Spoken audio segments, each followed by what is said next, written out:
6번째 하나님께서 가장 놀랍게 역사하셨던 그 교회 시대, 가장 아름다웠던 교회 시대, 정말 인류 역사상 이렇게 흥왕하게 하나님의 말씀이 역사했던 때가 없었던 그 놀라운 시대, 이것을 이제 필라델피아 교회 시대라 이렇게 이야기하는데요.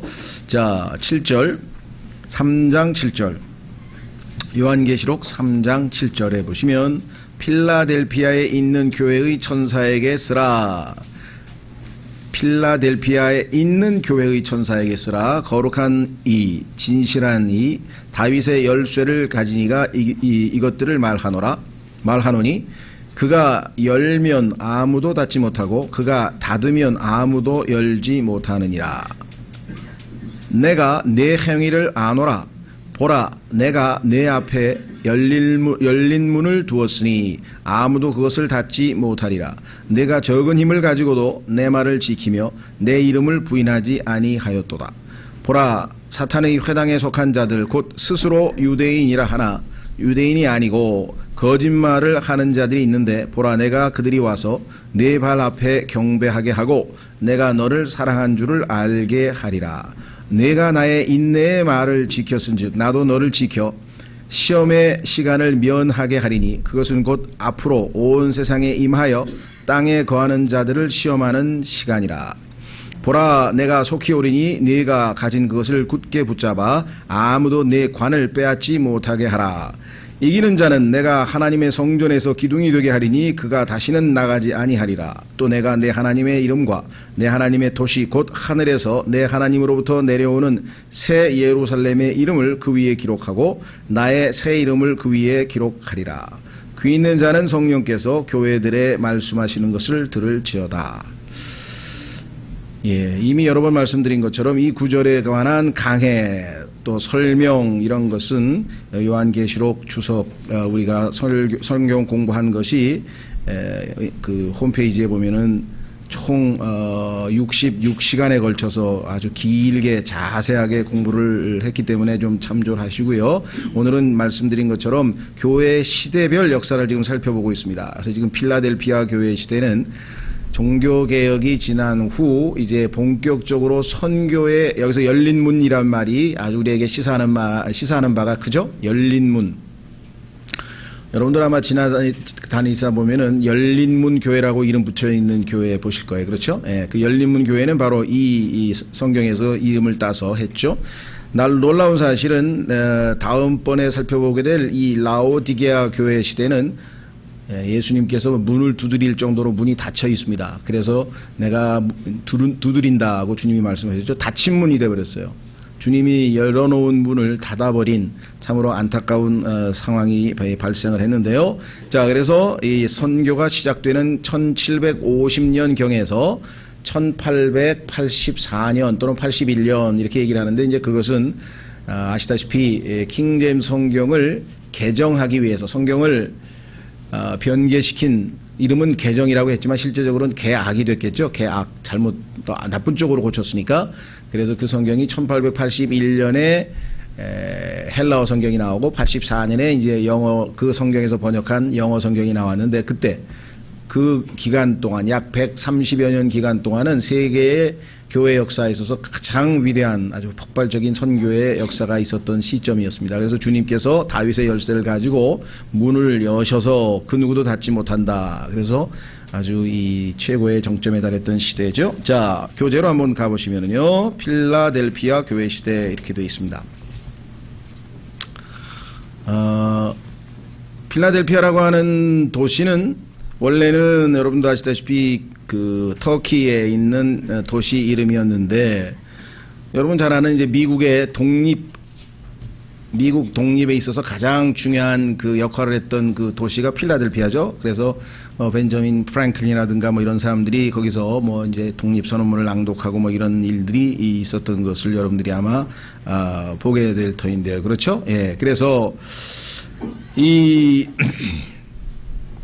필라델피아라고 하는 도시가 지금 미국으로 치면은 그 뉴욕 밑에 뉴저지 남부 지역의 맨 끝에 오른쪽에 보면은 그 필라델피아라고 유명한 도시가 있죠. 그래서 뭐 운동팀들도 많죠. 거기에 뭐 필리스도 있고 뭐 이래서 우리에게는 미국에 있는 도시처럼 생각되지만 그리스도인들은 이 도시는 성경에 나오는 그렇죠. 도시고 헬라어로 치자면은 필라 사랑한다는 뜻이고 델피아에서 형제 사랑이라는 뜻입니다.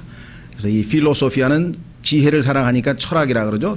이 필로란 말이 사랑이란 뜻이고 그것을 여러분들이 뭐 이미 이제 헬라어에서 가끔가씩 나오니까 그냥 의미를 알아두시면 되겠습니다.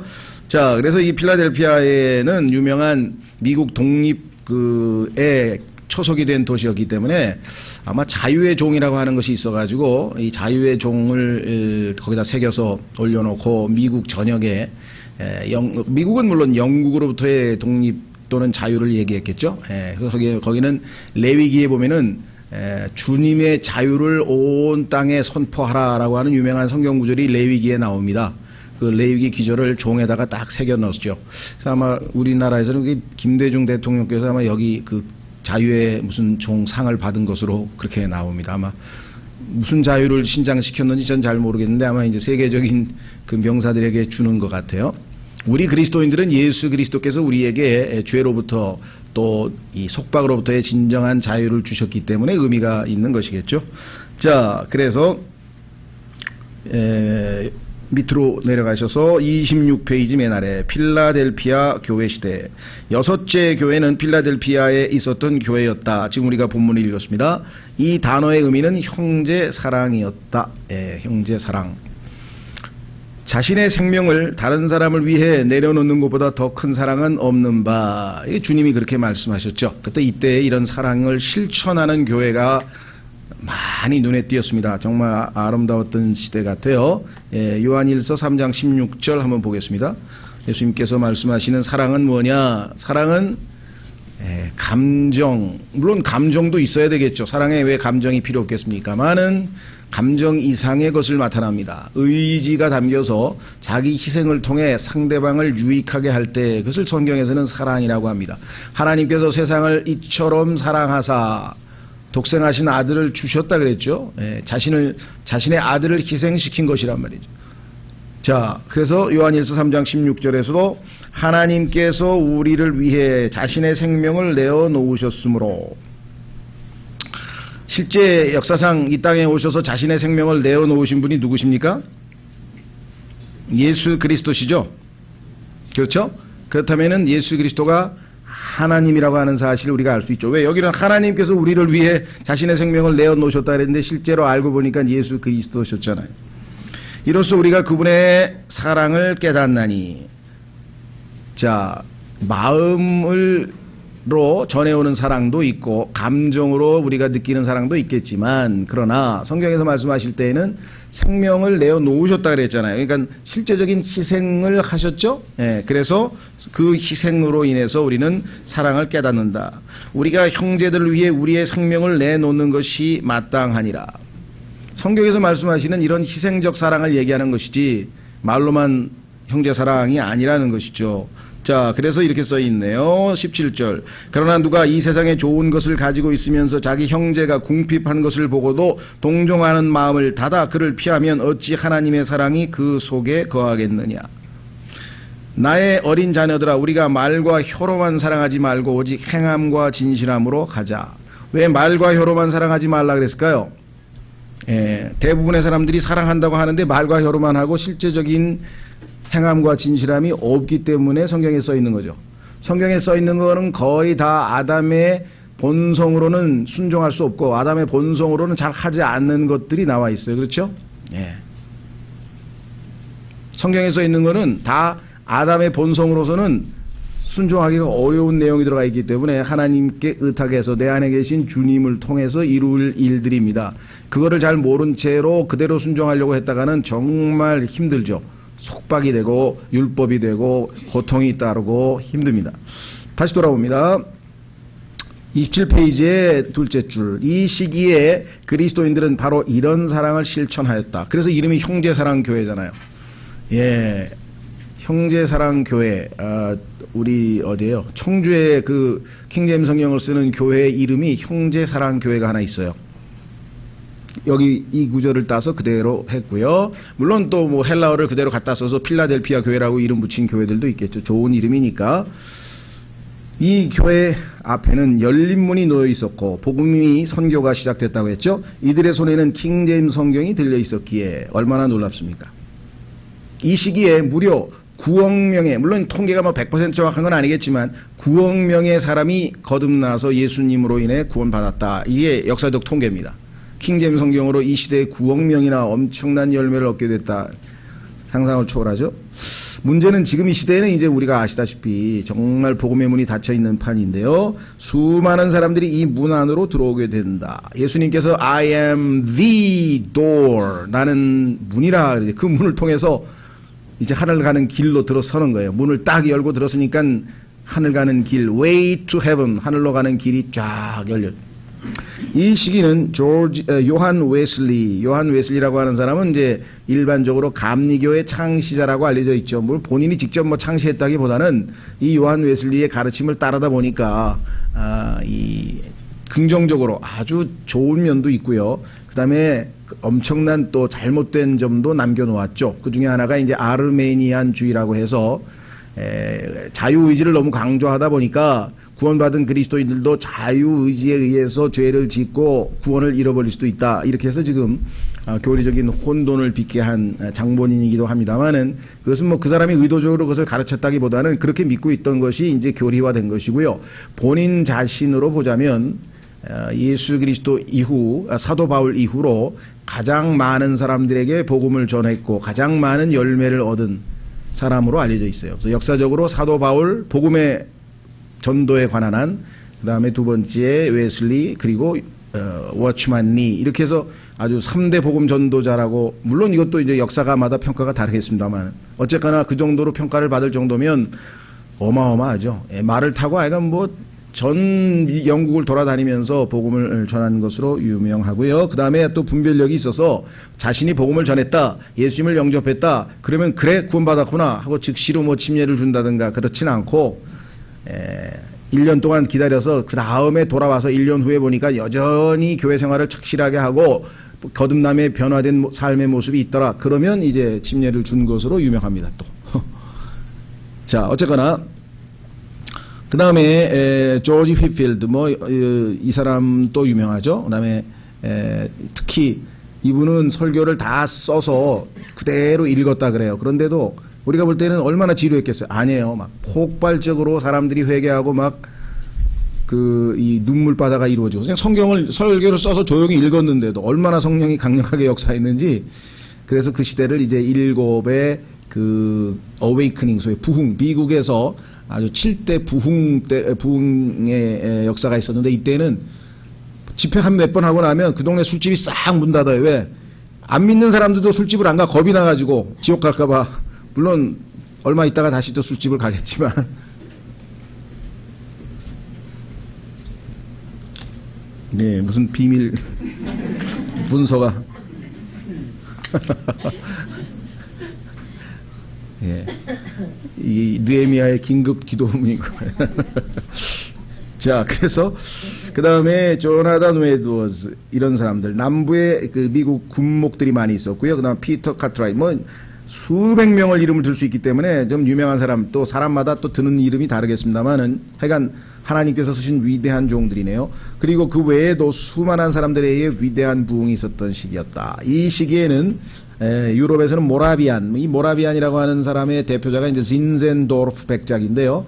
아마 교회사에서 자주 등장하는 가장 많은 모라비안 교도들을 도와주어서 크게 아주 부흥을 이루었던 사람인데, 지금은 이제 물론 미국에도 캐나다 같은 데에도 보면은 이 모라비안 교도들이 아직도 남아 있어요. 근데 지금은 우리가 생각하는 그런 진정한 의미에서의 복음, 이 성경대로 믿는 그런 사람들이기보다는 이 당시하고는 달리 그저 현대의 문명에 따르지 않고 그걸 타협이라고 생각해요. 그래서 완전히 지금도 마차를 타고 아주 옛날 방식으로 생활하는, 18세기식으로 생활하는, 19세기적으로 살아가는 사람들이에요. 그러다 보니까 그분들은 요즘에는 그냥 관광 명소가 됐어. 그래서 모라비안 사는데 구경 좀 한번 가자. 본인들의 신앙에 대해서는 뭐 함부로 평가하기는 어렵죠. 그냥 과거에 이 당시에 성경적인 그런 이 그 역동적인 신앙은 아닌 것 같고요. 다만 훌륭한 책들이 가끔 나옵니다. 이 모라비안 교도로서 뭐 책이 있지만 제가 읽은 책은 1000개의 감사라는 책이 있어요. 어떤 자매님이 그 삶 속에서 아이들 키우면서 또 중간에 아이가 하나 죽죠. 뭐 하여간 그런 고통 가운데에서 신앙에서 승리해서 하루에 감사할 거를 다 적었더니 나중에 1000개가 넘더라 해가지고 이 유명한 책이 하나 있죠. 관심 있는 분들은 한번 읽어보시면 은혜가 될 것 같고요. 자, 그 다음에 여기 나와 있는 사람 플리머스 형제단, 지금 영국에서 시작이 돼가지고 미국까지 와서 미국에도 지금 유명한 형제회의 어떤 그 초기 역사였죠. 그 다음에 스코틀랜드 및 웨일즈의 수백 명의 남녀들이 위대한 선교사역을 펼쳤던 시기였다. 그래서 주님께서 이름 붙여주셨죠. 열린문 교회 시대라 이렇게 했습니다. 허드슨 테일러, 아도니담 저드슨. 허드슨 테일러는 중국의 내지 선교회라고 해서요. 이 허드슨 테일러가 복음을 전했던 사람들 중에 우리 이 소위 말하면 그 후손들이 세운 조선족 교회도 지금 투만이라고 하는 저 두만강 건너편에 있는 중국 도시에 있고 거기에 지금 이제 북한 선교 어떤 센터 비슷하게 돼 있고요. 그때 우리 교회에서 수련회 때 설교하셨던 그 이 데릴 카빙턴 선교사가 또 거기서 사역을 했고 그렇습니다. 지금도 이 허드슨 테일러가 세웠던 교회가 이 조선족들 중심으로 킹제임 성경을 받아들여서 지금도 남아있는 교회가 있고, 아도니람 저드스는 버마 선교사였죠. 그래서 번역을 다 해놨는데 이게 싹 불타가지고 다시 재번역하는 엄청난 아주 일도 있었던 것을 교회사에서 또 볼 수 있습니다.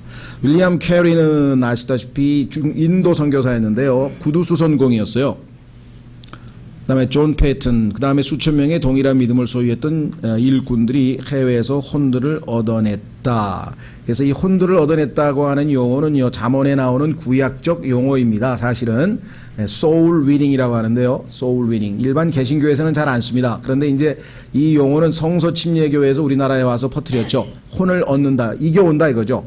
왜냐하면 지금 마귀가 포로로 잡고 있는 혼을 우리가 복음을 전해서 주님께로 이겨오니까, 그래서 위닝 소울, 소울 위닝이라고 하는데, 우리는 이거는 이제 구령이라 그랬어요. 구령. 그럼 이 영이라는 게 지금 혼을 얘기하는 거냐, 영을 얘기하는 거냐, 이게 구혼인데 사실은. 또 구혼이라 그러니까 무슨 뭐 프로포즈 하는 것처럼 생각, 이게 또 용어가 복잡해요. 그래서 신약에서는 증인입니다. witnessing. 우리가 복음을 전파, preaching. 복음을 선포하고 또는 증인의 역할을 한다는 것이 신학적인 용어고, 다만 그 결과로 혼이 얻어져 오는 경우가 있죠. 물론 복음을 전했는데 안 받아들일 수도 있잖아요. 그래서 조심하셔야 돼요. 이 구약적인 용어를 너무 강조해서 혼을 이겨와야 된다 그래가지고 막 이겨올래니까 강제로 안 믿겠다는 사람을 그냥 어떻게 보면 그냥 부작용 일으킬 정도로 막 강제로 해서, 실제로 보니까 마음은 주님께로 이렇게 믿지도 않았는데 마치 구령이 된 것처럼 막 명단에다 올리기도 하고 막 이런 또 아주 좋지 않은 부작용이 생겨날 수도 있습니다만은, 그래서 여기서는 혼들을 얻어냈다는 표현은 그 잠언에 나오는 그 표현이고요. 그 다음에 하버드, 예일 및 프린스턴과 같은 위대한 교육기관들이 젊은 남녀들에게 기독교 믿음의 교리를 가르치고 세워졌다. 이 이 학교들이 지금은 아주 세속의 물결을 타서 큰 첨단의 진보주의의 가장 성경을 반대하는 그러한 모습을 띠고 있는 학교들이지만요, 요즘은 세워질 때에는 신학생, 거듭난 그리스도인들을 저희 그 킹제임 성경 신학원처럼 성경 가리키기 위해서 세워진 학교였어요, 원래. 그런데 점점 세속화의 길을 걸어서 지금은 타락을 하게 됐고, 그래서 처음에 이제 예를 들면 하버드를 만들었다, 타락했다. 그러면 좀 있다가 이제 뭐 프린스턴, 그 다음에 좀 있다가 뭐 웨스트민스터에서 자꾸 분리돼 나왔어요. 왜? 자꾸 세속화되니까. 자꾸 분리돼 나왔는데 마지막 뭐 유니온 신학교까지 지금은 뭐 처음부터 끝까지 그냥 완전히 마귀의 손에 사로잡혀서, 이 신학교라고 하는 데는 성경을 영어 킹제임 성경을 헬라어 히브리어로 뜯어 고치면서 현학적인 신학 지식을 자랑하는 아주 각축장이 되어버린 지가 지금 오래되어 버렸습니다. 신학교를 가면 90% 이상이 다 신앙을 잃어버려요. 왜? 킹제임 성경 요거는 잘못됐고, 요거는 잘못됐고, 요거는 히브리어로 원래 뜻이고, 요거는 헬라어로 원래 뜻이고, 이것만 6년 동안 하고 앉았어요. 그러니 성경을 읽으면서 믿어지겠습니까, 그 단어가? 우리는 하나님의 1.1획도 오류가 없는 완전한 말씀이라고 하는 믿음 하에 하나님 말씀을 믿는데, 그렇죠?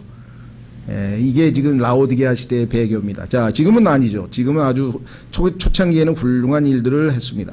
영국의 브리스톨에서는 조지 뮬러가 고아원을 세워 하나님을 위해 어린아이들을 훈련시켰다. 조지 뮬러는 아까 얘기했던 플리머스 형제단 형제회 소속이죠. 이 교회는 주님으로부터 아무런 책망을 받지 않았다. 성경에 보니까 아무런 책망을 받지 않은 교회가 서머나, 박해받았던 서머나 교회와 그 다음에 복음을 정말 진실하게 지키고 하나님의 말씀을 지켰던 필라델피아 교회 두 군데입니다. 자, 그래서 이들은 형제를 사랑했고 하나님을 거룩하고 참되신 분으로 인정하였으며 교황의 손에서 열쇠를 취해, 복음의 열쇠죠, 교회의 참된 머리이신 그리스도께 돌려드렸다. 이 교회는 주님의 말씀을 지켰다. 자, 우리는 주님의 말씀을 지켰다 그러면 우리 머릿속에는 지켰다는 것이 순종으로 바로 가는데요. 뒤에 보니까 순종은 따로 있어요. 그러면 지켰다는 말은 뭐냐면 거의 어떤 의미에서는 물리적으로 빼앗기지 아니하고 지켜냈다 이 말이죠. 그러니까 이 하나님의 말씀을 없애버리기 위해서 정말 집요하게, 여러분 잘 아시는 것처럼 킹제임스 성경이 나온 이후로 서양에는 대대적인 이 소위 말하면 이 지성 운동이 벌어져 가지고요. 그 성경을 하나님의 말씀으로 공부하는 신학이 아니라 하나님의 말씀 위에 군림하면서 그 성경을 분석 비평한다. 그래서 이것을 고등 비평이라고 하는데요. Higher Criticism. 왜? 하나님 말씀 위에 올라가서 그것을 분석해 가지고 마치 학문의 대상으로 삼는 거예요. 문학 비평하듯이. 이 고등 비평이라고 하는 학문이 독일의 자유주의자들에서부터 시작이 돼서 그 이후로 얼마나 많은 독일 철학자들이 나왔는지 여러분 잘 아시죠? 이름만 대도 쟁쟁한 뭐 임마누엘 칸트로부터 시작해서 스피노자로부터 시작해서 그런 철학자들이 전부 다 성경을 무너뜨리기 위해서 마귀가 세운 쓰임받은 도구들이에요.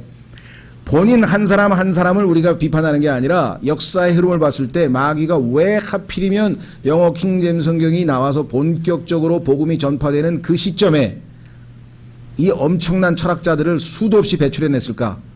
한꺼번에. 그게 다 골로새서 2장 8절에서 하나님께서 철학을 조심하라, 철학이 하나님의 말씀을 대적하리라 하고 예언했던 그 말씀이 그대로 임한 것이죠. 그리고 그 이후에 다윈을 포함해서 얼마나 많은 자연과학이 또 엄청나게 발달을 했을까요? 근데 그 사람들이 다 성경에 대해서 부정적인 이야기를 했습니다. 그래서 디모데전서 6장 20절에 보면 하나님께서 과학을 조심하라. 성경에 하나님의 올바른 말씀이 전파되기 시작하면 철학과 과학을 마귀가 동원해서 필사적으로 저항할 것이다. 이렇게 지금 하나님께서 미리 예언을 해놓고 경고를 했는데 역사를 읽는 사람은 그것이 그대로 성취됐다는 사실을 우리는 잘 알고 있죠. 그렇죠? 예. 그래서 오늘날도 그런 일들이 벌어지고 있습니다. 그래서 말씀을 지켰다는 이야기는 빼앗기지 않았다는 뜻이에요. 그러니까 예를 들면 새로운 성경, 킹제임스 성경을 붙들고 있는 그리스도인은 NIV가 나와도 그런 게 현혹되지 아니하고 말씀을, NIV를 사면은 말씀을 빼앗긴 거지. 그렇죠? 그 말씀에 있는 내용을 순종하는 것은 나중치고 아예 말씀 자체가 지금 변질됐잖아. 오늘날 개신교에 있는 잘못된 개혁 성경을 들고 사역하시는 목사님들 중에서도 아주 양심이 바르고 또 훌륭하고 설교도 잘하시는 분들이 많이 있습니다. 그럼에도 불구하고 여전히 킹제임스 성경을 가지고 설교하는 교회가 훨씬 더 위에 있는 것은 요리는 기가 막히게 잘해요. 요리의 실력은. 근데 재료가 안 좋아, 재료가. 재료가 썩은 재료야. 이게 부패한 재료야. 어떤 걸 먹겠습니까, 여러분들? 비록 우리는 재주가 없어서 이 요리는 좀 신통찮게 했는데 재료는 좋은 걸 쓴다. 하나님의 말씀은 부패되지 아니한 그대로 순수한 것들을 그대로 사용. 그렇죠? 근데 나중에 여러분들 그 요리사에게 물어보세요. 요리에 있어서의 절반은요, 재료입니다. 신선한 재료가 있어야 요리를 해도 제대로 맛이 나지, 엉성한 재료를 가지고는 아무리 거기다 기교를 부리고 뭘 요리를 잘 해봐야 그 음식 자체가 맛이 없어요. 그런 의미에서는 정말 올바른 성경을 들고 있다는 것 자체가 지금 보통 중요한 일이 아니겠죠. 그래서 말씀을 지켜냈습니다. 안 빼앗겼어요. 두 번째, 순종했어요. 그 말씀에 기록된 대로 순종했어요. 그 다음에 전파했어요. 퍼뜨렸어요. 이 교회는 은혜 대신 행위를 강조하는 율법주의자들로부터 방해를 받았으나 주님께서는 이들 거짓 교사들로 하여금 주님의 참된 교회의 발 앞에 와서 경배케 하시겠다고 말씀하셨다. 이러한 권능은 사도시대 이래로 찾아볼 수 없는 것이었다. 늘 기억하도록 다시 한번 말씀드립니다만은 처음에 하나님께서 복음을 전파하셨을 때에 그렇죠? 죄로부터 행위가 아닌 오직 은혜로 믿음을 통해 구원을 얻는 교리가 확립이 되었고, 지난번 사도행전 15장에서 본 것처럼 이제 아주 신약교회의 교리로 예루살렘 회의에서 딱 확정이 됐죠. 그런데도 불구하고 여전히 사람들 중에는 행위가 구원의 조건의 하나로, 예를 들면 침례를 받아야 된다든가 뭐 할례를 받아야 된다든가, 유대인들의 경우에는 여러 가지 조건들을 제시했었죠. 그것이 아니고 오직 행위와 상관없이 은혜로 믿음으로만 구원받는다라고 하는 것을 아주 확정짓는 교리책이 바로 로마서인데요. 문제는 믿음으로 은혜로 구원을 받은 사람들이 그 이후의 신앙생활은 어떻게 할 것인가. 최대한 열심히 율법을 지켜서 우리가 구원받은 그 은혜에 보답해야 된다. 뭐 이렇게 얘기를 하는 거예요. 여러분들 만약에 성경을 모르면요, 그거보다 당연한 말은 없죠. 그렇죠? 나를 대신해서 예수 그리스도께서 십자가에서 죽으셨고, 나를 대신해서 주님께서 생명을 내어주셔서 그 주님으로 말미암아 내가 구원을 얻었다면 나의 생명의 은인은 누굽니까? 예수 그리스도. 그럼 내 생애를 예수 그리스도께 바치겠다, 그분을 섬기겠다, 그런 마음은 지극히 올바른 마음이고, 그렇죠? 네. 그래서 열심히 주님을 섬기다. 과거에는 죄를 짓던 내가 이제는 주님을 섬기는 내가 되었다. 아주 멋집니다. 그렇죠? 그런데 문제는 과거에 나는 죄를 짓는 나였다고 한다면 현재의 나는 죄는 짓지는 않지만 하나님을 섬기는 데 있어서는 아무런 능력이 없는, 그래서 이것을 사망의 몸이라 그랬는데요. 로마서에서. 여러분과 제가 과거에도 우리의 삶으로는 율법을 지킬 수 없는, 양심대로 살 수 없는 존재였지만 구원받은 이후에 은혜로 구원받은 우리가 갑자기 이제 율법을 지키고 하나님을 기쁘시게 하는 능력이 갑자기 생겨난 사람입니까? 아니죠. 왜? 육에서 난 건 여전히 육이라 이 말이에요.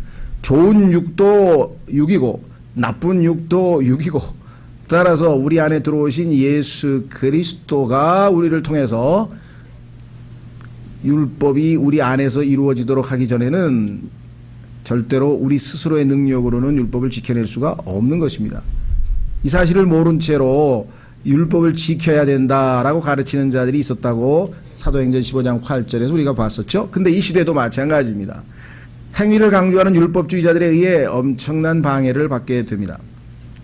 자, 다섯째 줄, 하나님께서 자신의 말씀을 존중한 교회 안에서 얼마나 놀라운 역사를 일으키실 수 있는지에 대해서 이해하고 싶다면 우리는 이 시대의 선교사들의 삶과 사역을 읽어보아야 한다. 정말 하나님께서는 순종하는 자전을 통해서는 우리가 상상하는 것 이상의 훨씬 더 큰 위대한 일들을 하실 수 있다. 이 시기에 미국에서 일어난 대각성운동, 동부에서 시작해서 저 서부에 이르기까지, 보통 뭐 영어로는 이제 Great Awakenings라고 그러는데요. Great Awakenings라는 그 엄청난 각성운동이 전 세계에서 재현되었고, 미국뿐만 아니라 전 세계에서도 어디 가든지 폭발적인 복음의 역사가 이 시대에는 있었다. 셀 수 없이 많은 사람들이 형제 사랑을 지닌 교회에 의해 회심하게 되었던 것이다. 이 위대한 열린문 시대 교회 시기, 그러니까 이 시대는 형제를 사랑한 교회였고, 그래서 하나님께서 복음의 문을 열어주신 열린문 교회의 시기는 1750에서 1881년까지였다. 영국에서 변개된 개역본 Revised Version, RV라고 하는데요. 실은 아까도 말씀드렸습니다만 Revised라고 하는 말은 이제 고쳤다는 얘기인데, 보통은 어떤 것을 고칠 때에는 개선하기 위해서 고치는 게 일반적인 거죠. 그죠? 어떤 것을 고칠 때 더 좋게 하기 위해서 고치지 더 망가뜨리기 위해서 고치는 사람 별로 없을 거 아니에요. 이 사람들도 사람들에게 의도는, 예를 들면 킹제임스 성경에 고체가 너무 많고 옛날식 표현이 많고 또 새로 나온 그 필사본, 새로 나온 헬라어 필사본이 있는데 이것이 훨씬 더 정확하고 뛰어나다. 따라서 옛날 킹제임스 성경이 사용했던 헬라어보다 더 좋다. 이렇게 선전을 해가지고, 그런데 그것은요 전문가들이 얘기하니까 뭣도 모르고 그냥 그렇게 따라간 거예요. 그렇죠? 일반 사람들은 어떤 헬라어 성경이 좋은지 그걸 어떻게 알겠어요? 그걸 몰라요, 아무도. 그렇죠? 예. 그러니까 우리가 전문적인 분야에 가면은 그게 법적인 문제가 됐든 의학 분야가 됐든 아니면 무슨 분야가 됐든 전문가의 얘기를 믿을 수밖에 없어요. 왜냐면 우린 모르니까. 그러니까 이 사람들도 마귀가 아까도 얘기했죠. 당대 최고의 유럽의 석학, 캠브리지, 옥스퍼드의 웨스코트하고 홀트라고 하는 최고의 학자, 이게 이제 예수회가 침투시킨 아주 학자인데 이 두 사람이 당시에는 학문적으로는 제일 뛰어난 사람들이었어요. 이제 에라스무스 시대에는 이제 인문주의 시대에는 이제 에라스무스였는데 이 두 사람이 나서서 속된 말로 이제 설쳐되면서 새로운 더 좋은 헬라어 역본이 나왔다. 그래서 이참에 영어 킹제임스 성경의 그 구어체 옛날식 이런 것들을 좀 현대 감각에 맞춰서 고치면서 올바른 사본으로 더 좋은 성경을 개선하겠다는 뜻에서 그래서 revised version, 그러니까 킹제임스 성경을 개선시켰다라는 취지로 만들었는데 처음에 1881년에 이제 만들었고 그다음에 1884년에 이제 영어, 그러니까 헬라어 성경이 나오고 거기서 새로 번역해서 이제 영어 성경이 나오고 이 두 가지 성경이 이제 동원됐는데 이때부터 부흥은 저물기 시작했고 라오디게아 시대의 음침한 동력이 터오고 있었다. 그러니까 처음에 학자들이 동원해서 읽기 좋은 편안한 더 뛰어난 성경을 만들었다 이렇게 얘기를 했는데 사실은요 독자들이 읽어보니까 아니야. 속된 말로 더 맛있는 음식이 나왔는데 먹어보니까 아니야. 그래서 사실 영국에서는 이게 통용도 안 됐어요. 왜냐하면 독자들이 영어 킹제임스 성경에 이미 뭐라고 표현해야 되나요? 맛이 이미 들여져 있었고 그 다음에 그것이 더 좋은 성경이었기 때문에 개약된 성경이 나왔을 때 실제적으로 회중들은 거부 반응을 일으켜서 안 받아들였어요.